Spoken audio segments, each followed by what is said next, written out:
Yesu ashimwe, mwiriwe kandi muri amahoro, Imana ishimwe. Ni Mame Benezeri, tugiye kuganira ijambo ry'Imana bivuga ku gukorera Imana. Gukorera Imana.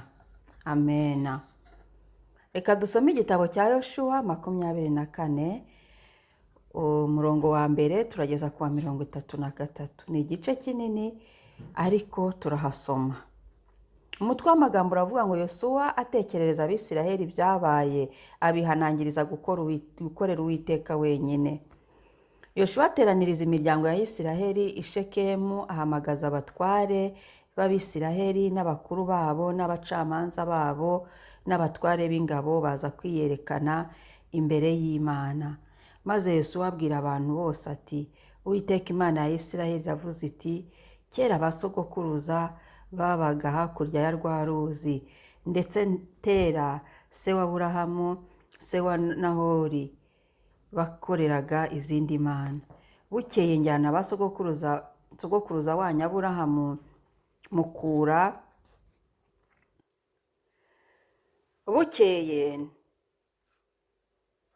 njyana sogokuruza wanyu Aburahamu mukura hakurya y'uruzi, munyuza mu gihugu cyose cy'i Kanani, ngwiza urubyaro rwe muha Isaka, maze Isaka muha Yakobo na Esawu.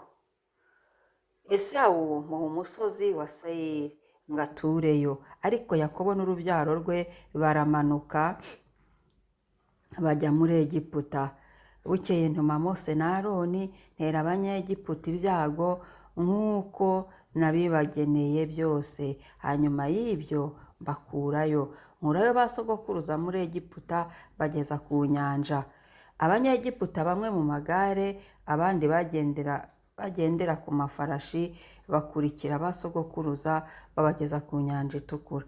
Maze batakira Uwiteka, ashyira umwijima hagati yanyu n'Abanyegiputa. Uwiteka abateranyirizaho amazi y'inyanja arabarengera, kandi amaso yanyu yabonye ibyo nakoze muri Egiputa, maze mumara iminsi myinshi mu butayu. Mbajyana mu gihugu cy'Abamori bo hakurya ya Yorodani, barwana namwe, ariko ndababagabiza, muhindura igihugu cyabo, maze mbarimburira imbere yanyu. Bukeye Baraki mwene Sipori umwami w'i Mowabu arahaguruka arwanya Abisiraheli, niko gutuma Balamu mwene Bewori ngo aze kubavuma, ariko nanga kumvira Balamu. Nicyo cyatumye abasabira umugisha, nuko mbakiza amaboko ya Baraki. Nyuma mwambuka Yorodani mugera i Yeriko, abaho barabarwanya, ndetse n'Abamori n'Abaferizi n'Abanyakanani n'Abaheti n'Abagirugashi n'Abahivi n'Abanyebusi, maze ndababagabiza bose. Kandi nohereza Amavubi ababanziriza ngo yirukane abami bombi n'Abamori imbere yanyu. Ntibirukanywe n'inkota zanyu cyangwa imiheto yanyu, maze mbaha igihugu kitaruhije, imidugudu mutubatse muyituramo, n'inzabibu n'imyelayo mutateye, ari byo murya none. Nuko noneho mwubahe Uwiteka, mumukorere by'ukuri mutaryarya, kandi mukureho za mana za basogokuruza banyu bakoreraga hakurya ya rwa ruzi no muri Egiputa. Mujye mukorera Uwiteka. Kandi niba mutekereza ko ari bibi gukorera Uwiteka, uyu munsi mwitoranyirize uwo muzakorera. Niba ari izo mana za basogokuruza bakoreraga zo hakurya ya rwa ruzi, cyangwa imana z'Abamori bene iki gihugu murimo, ariko njye n'inzu yanjye tuzakorera Uwiteka. Abantu baramusubiza bati, kwimura Uwiteka ngo dukorere izindi mana biragatsindwe. Nuko Uwiteka Imana yacu ariyo yadukuranye muri Egiputa na ba sogokuru, ikatuvana mu nzu y'uburetwa, kandi igakora ibimenyetso bikomeye mu maso yacu, ikaturinda mu nzira yose no mu mahanga yose twanyuzemo. Imbere yacu Uwiteka yirukana abo muri ayo mahanga yose, hamwe n'Abamori bari batuye muri icyo gihugu. Nicyo gituma nicyo kizatuma dukorera Uwiteka kuko ariyo Mana yacu.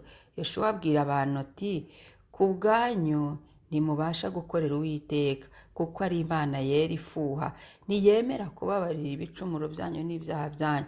Kandi nimwimura Uwiteka mugakorera imana z'abanyamahanga, azahindukira abagirire nabi, abarimbure nubwo yari yarabagiriye neza. Nuko abantu babwira Yoshuwa bati oya, ahubwo tuzakorera Uwiteka. Yoshuwa abwira abantu ati nuko muri abagabo bo kwihamiriza ibyo yuko muhisemo Uwiteka kuba ari we muzakorera. Nabo bati turi abagabo b'ibyo. Yoshuwa ati none ubwo ari byo mukuyeho imana z'abanyamahanga ziri muri mwe, mukomereze imitima yanyu ku Uwiteka Imana ya Isiraheli. Abantu babwira Mose ati Uwiteka Imana yacu niyo tuzakorera kandi tuzayumvira. Nuko uwo munsi Yosuwa asezerana n'abantu, abahera amateka n'amategeko i Shekemu. Yoshuwa ashinga ibuye ry'umuhamya kuri 26. Nuko Yoshuwa yandika amagambo mu gitabo cy'amategeko y'Imana, yenda ibuye rinini arishinga munsi y'igiti cy'umwera cyegeranye n'ubuturo bwera bw'Uwiteka. Yoshuwa abwira abantu bose ati dore iri buye ni ryo muhamya uduhamiriza ibyo, kuko ryumvishwa amagambo y'Uwiteka yatubwiye yose, nicyo gituma ribaye umuhamya muri mwe, kugira ngo mutazihakana Imana yanyu. Nuko Yoshuwa asezerera abantu ngo umuntu wese ajye muri gakondo ye. Nuko hanyuma y'ibyo Yoshuwa mwene Nuni umugaragu w'Uwiteka ahera karapfa, yari amaze imyaka 110. Bamuhamba mu rugabano rwa gakondo Itimunasera mu gihugu cy'imisozi miremire ya Efurayimu, ikasikasi y'umusozi wa Gashi. Yoshuwa akiriho, Abisiraheli bakoreraga Uwiteka. No mu gihe cyose cy'abakuru basigaye Yoshuwa amaze gupfa, abo nibo bari bazi neza imirimo yose Uwiteka yakoreye Abisiraheli. Kandi Abisiraheli bari barazanye amagufa ya Yosefu bayakuye muri Egiputa, nuko bayahamba i Shekemu mu gihugu Yakobo yaguze na bene Hamori se wa Shekemu ibiceri by'ifeza 100. Ayo magufa aguma muri gakondo ya bene Yosefu. Eleyazari mwene Aroni arapfa, nawe bamuhamba ku gasozi Finehasi umwana we yari yahawe mu gihugu cy'imisozi ya Efurayimu.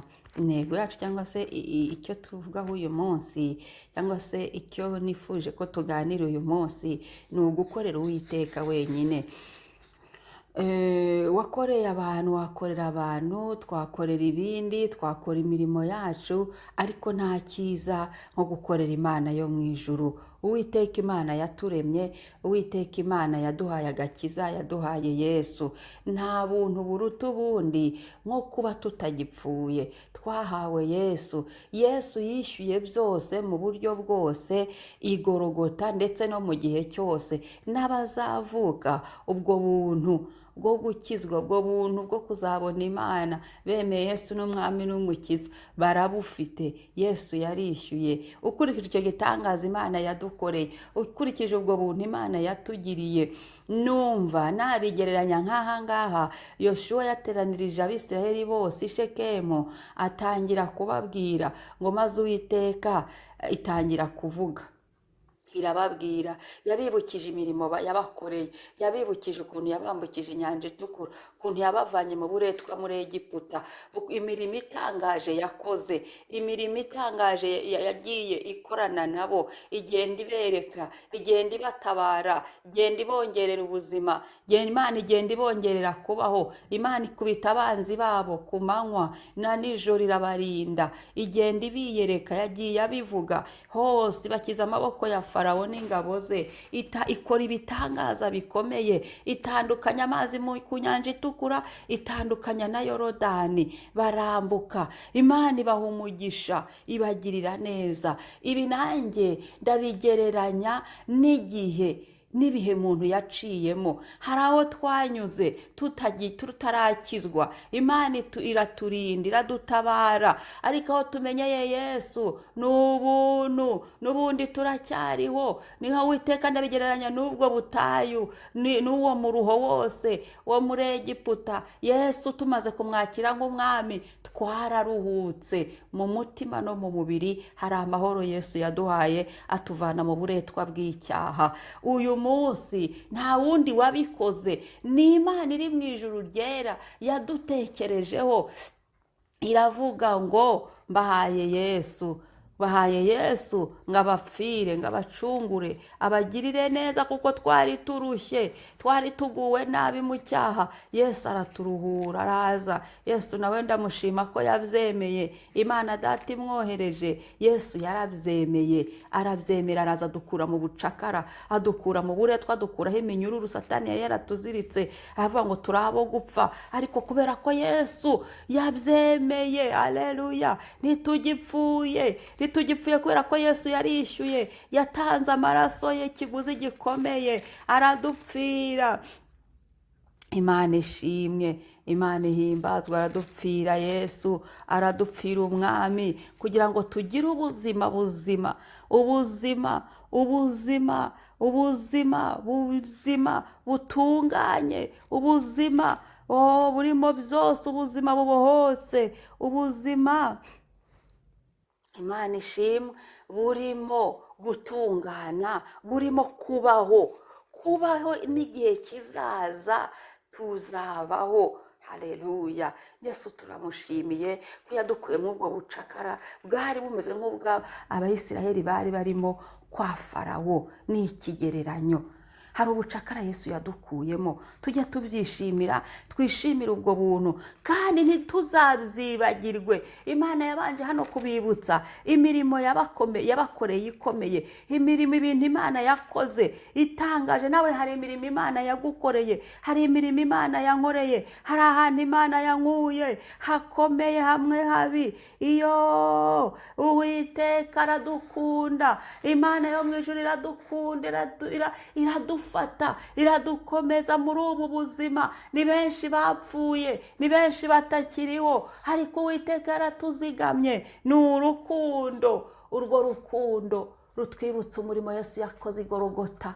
Urwo rukundo ntitukarwibagirwe. Yohana 3:16 haravuga ngo kuko Imana yakunze abari mu isi cyane, cyatumye itanga umwana wayo w'ikinege. Yabanje kubibutsa imirimo yabakoreye, imirimo iby'Imana yakoze bitangaje, uburyo Imana yatanze ingabo nyinshi, uburyo Imana yiyerekanye imbere yabo igakora imirimo ikomeye. Yoshua namukunze amaze kubireba cyane, aravuga ngo twajya he handi, twakorera iki kindi, niyihe neza twabonye uretse neza iturutse ku Mana nyir'ijuru. Nawe ndakwibutsa gukorera Imana. Gukorera Imana nibyo bigezweho muri iki gihe. Imana iyo uyikoreye yo iranakwibuka. Imana iyo uyikoreye yo ntago yambura. Imana iyo uyikoreye yo ntago igutererana. Imana iribukwa, kandi mu bitabo bibaho mu ijuru habaho n'igitabo cy'imirimo. Imirimo irandikwa. Ngo nuko noneho kuri 14 ngo mubaho Uwiteka, amaze kubabwira ibyo yabakoreye, ibyo Imana yabakoreye byose, basanga nta kindi kintu kibaho, nta handi bakorera, nta handi bajya, nta handi bakicara, nta handi baba uretse mu Uwiteka. Haleluya. Haleluya. Kuri 14 niho yavuze ngo nuko noneho mwubaho Uwiteka, mumukorere by'ukuri mutaryarya. Gukorera Imana mukuri ni ukubaha Imana. Niwambwira ngo urakora utubaha amategeko ya shobuja, niwambwira ngo urakora haba no muri entreprise utubaha shefu wawe, izina ry'Uwiteka rishimwe. Nta wundi shefu dufite uretse Imana yacu, kandi tubona Imana biciye muri Yesu Kristo. Mu Efeso igice cya 1 umutwe w'amagambo utangira uvuga ngo imigisha yose twayiherewe muri Yesu Kristo. Ni ukuvuga ngo uko turiho kose, uko byifashe kose, ni muri Yesu, tubikesha Yesu. niyo mpamvu tugomba gushimira Yesu ko yadutabaye, yadukuye ahabi. Ntitugomba kubyibagirwa. Niyo mpamvu tugomba gukorera Yesu, tugahaguruka tukamwamamaza, tukavugura urukundo. Hari abantu bapfiriye mu byaha, hari abantu bananijwe n'isi bataramenya umwami Yesu, tukagenda kubabwira, tukabashakashaka, tukababwira inkuru nziza ya Yesu Kristo. Gukorera Imana ntako bisa, bijyana no kuyumvira. Uyu murongo wa 14 wanesheje n'uwa 15 ngo nuko noneho ngo mwubahe Uwiteka mumukorere. Niba hano mwisi twubaha ba shefu, tukubaha ba boss, ni ngombwa ngo n'Imana tuyikorere, tuyubaha, tuyikunze, dukora ibyo gukiranuka, tugendera mu nzira ishaka. Ikivuze akaba ari cyo dukora, mu ijambo ryayo akaba ariho duhagarara. Orudre n'amategeko biri muri iki gitabo Bibiliya yaduhaye. Ngo kandi niba mutekereza ko kuri 15, ngo kandi niba mutekereza ko ari bibi gukorera Uwiteka, uyu munsi mwitoraniriza uwo muzakorera. Nashobora kukubaza ngo uri gukorera nde muri iyi minsi? Aho nturi gukora kubera abantu, aho nturi gukorera abantu, aho nturi gukorera bene wanyu, aho nturi gukorera indamu, aho nturi kuvuga Yesu kugira ngo bagushime, aho nturi gukorera kugira ngo ubone amaronko, biragatsindwe. Tugomba gukorera Imana mukuri, twakura icyubahiro kikaba icy'Imana, aho idutumye icyubahiro kikaba icy'Imana, aho iduhagaritse icyubahiro kikaba icyayo, ikivuze icyubahiro kikaba icyayo, ibyo igukoresheje icyubahiro kikaba icyayo, ibyo igambiriye aho gambiriye kukujyana icyubahiro kikaba icy'Imana gusa, ibyo ugusohoreje icyubahiro kikaba icy'Imana gusa. Imana ishimwe, Imana ishimwe.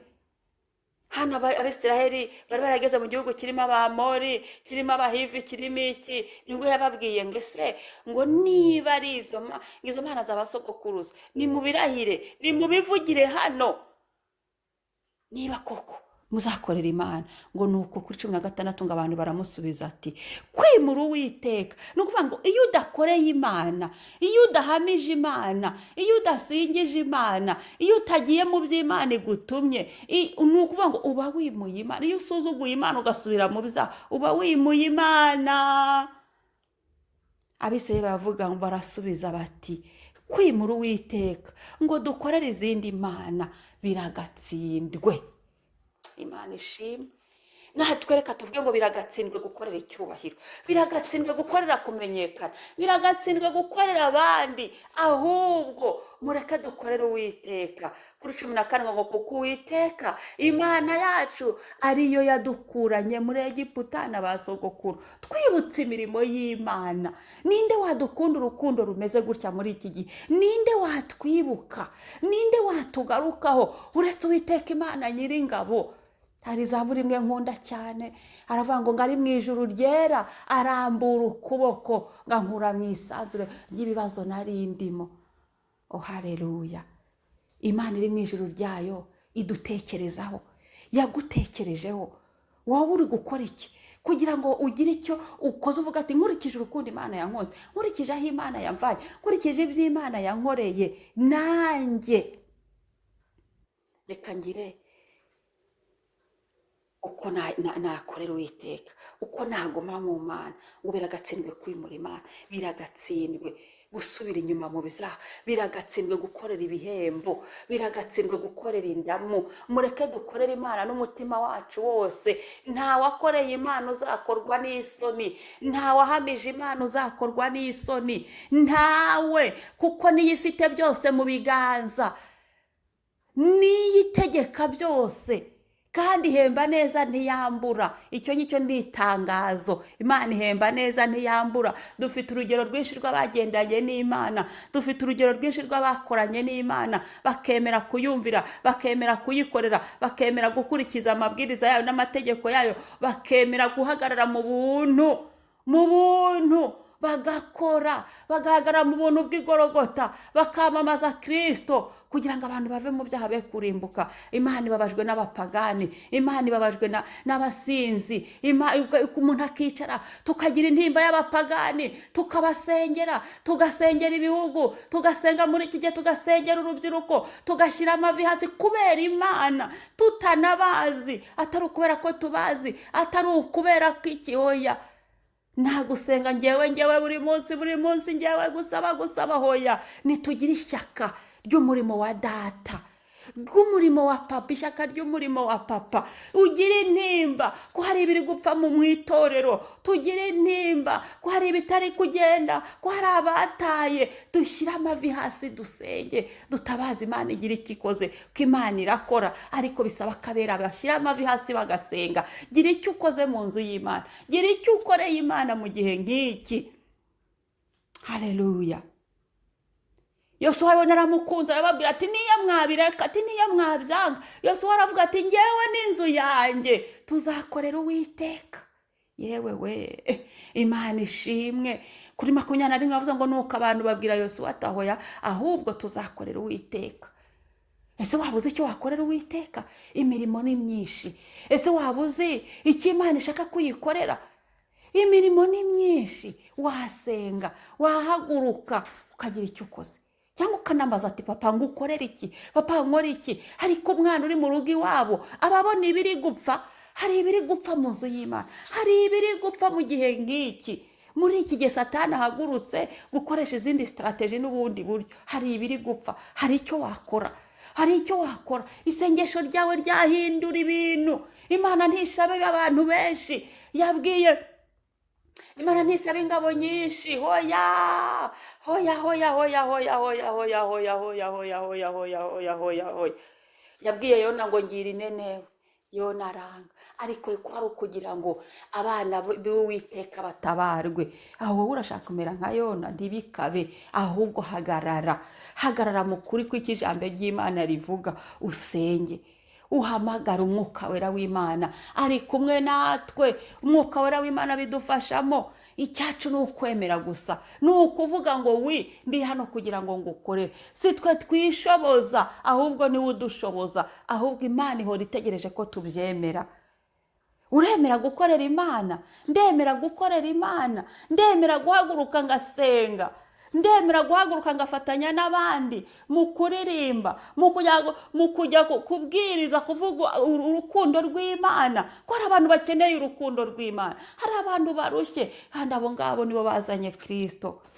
Gira icyo ukoze, gira icyo ukoze, korera Imana, gira icyo uhinduye. Washaka kumbwira, ukambwira urugero, waba warigeze ufata umwanya, umunsi, ukavuga ati uyu munsi Imana ndirirwa imbere yawe nsengera abapagani? Wigeze ubikora? Uyu munsi Imana ndirirwa imbere yawe nsengera imfubyi? Cyangwa ahubwo buri munsi ujya imbere y'Imana ari wowe gusa, ni wowe, ni inshuti zawe, ni abantu bawe, ni umuryango wawe, n'ibyo ukabura arangije. Imana yararindiriye ko hari na rimwe wazagira icyo uyibwiye ku bijyanye n'umurimo wayo. Waba waricaye ukavuga ati ndi kubona ibyo abakozi b'Imana bagize intege nke. Reka wicare ubasabire imbaraga, bikurize wumva ugize intimba kubw'inzu y'Imana, mu rugo kwa data, kubw'umubiri wa Kristo, itorero, ko hari ibiri kwangirika. Haguruka ukorera Imana. Ntabwo wabuze icyo ukora. Hari imirimo myinshi, hari icyo wakora, hari ibyo wataye wahozemo. Ndavugana n'abantu bataye imirimo y'Imana. Mugaruke ku murimo. Igihe ni iki. Nari umugabo ntabwo igikora, ahubwo gukorera Imana. Imirimo iribukwa. Naho umukiranutsi yaba yarapfuye, iyo mirimo iribukwa. Ndi umuhamya wo kubihamya. Iyo umuntu yakoreye Imana, Imana ntimwibagirwa. Kandi n'iyo Imana ije kugira neza ku isi, ihera ku bakozi bayo bayikorera. Abo nibiheraho. Urihe? Haguruka, garuka mu murimo, garuka ukore. Iki ni igihe cyo gukorera Imana. Garuka mu rugo rwawe, wigishe gukorera Imana, wigisha abana bawe, wigisha abo muri kumwe, wigisha inshuti zawe, ubabwire gukorera Imana. wihora imbere y'Imana uvuga ibyawe gusa, wihora imbere y'Imana uvuga abo ukunda gusa, wihora imbere y'Imana, nabyo ni byiza, ariko se Imana yo bite ko nta kintu uri kuyimarira, ko nta kintu n'ibintu yo yagukoreye n'ahantu yagukuye? Gira icyo ukoze. Yoshuwa ye amaze kubireba byose, areba aho Imana yabakuye, yibuka iby'Imana yakoze, yibuka ukuntu Uwiteka yamutabaye, yibuka ukuntu Uwiteka yamukujije ikamuha gutegeka kuyobora Abisirayeli, yibuka Uwiteka ibyo yamukoreye, ikabaha imigabane, ikabaha kuba mu mazu batubatse, ikabaha kurya ku byo batahinze. Aravuga ngo njye n'inzu yanjye tuzakorera Uwiteka. Nagira ngo ushishikarize kongera kugaruka mu muhamagaro wawe. Gira icyo ukoreye Imana. Niba usenga, senga kubw'inyungu z'Imana. Niba uvuga ubutumwa, vuga ubutumwa kubw'inyungu z'Imana. Niba ufasha abantu, bafashe kubw'icyubahiro cy'Imana. Niba ubwiriza, bwiriza kubw'icyubahiro cy'Imana. Uwiteka ahabwa icyubahiro. Uharanire icyubahiro cy'inzu ya so, uharanire ko Kristo amenyekana, uharanire ko izina ry'Imana rishyirwa hejuru. Kandi n'abaharaniye ibindi bihane, turi mu gihe cya nyuma. Niba hari ibyo wakoreye Imana kubera icyubahiro, wihane. Niba hari ibyo wakoreye Imana kubera inda, wihane. Niba hari ibyo wakoreye Imana kubera ko washakaga ko bakumenya, wihane. Ugaruke mu murongo, ukorere Imana. Niba wahoraga usenga gusa, wisengera uzi imbere y'Imana gusa, ni wowe, oya, uyu munsi urekeraho, uhindure, ukore kubw'icyubahiro cya so, Data wa twese wo mu ijuru. Ukore kubwa Kristo, izina rye rihabwa icyubahiro. Murakoze. Yoshuwa yasoje avuga ngo njye n'inzu yanjye tuzakorera Uwiteka. Reka nawe n'abawe mukorere Uwiteka gusa. Reka umubiri wawe ukorere Uwiteka gusa. Reka umwuka wawe ukorere Uwiteka gusa. Reka amasengesho yawe asenge kubw'inyungu z'Uwiteka, kubera ko nukorera Imana, iyo Mana ntizagutererana. Ahemba neza ntiyambura. Shalom, shalom.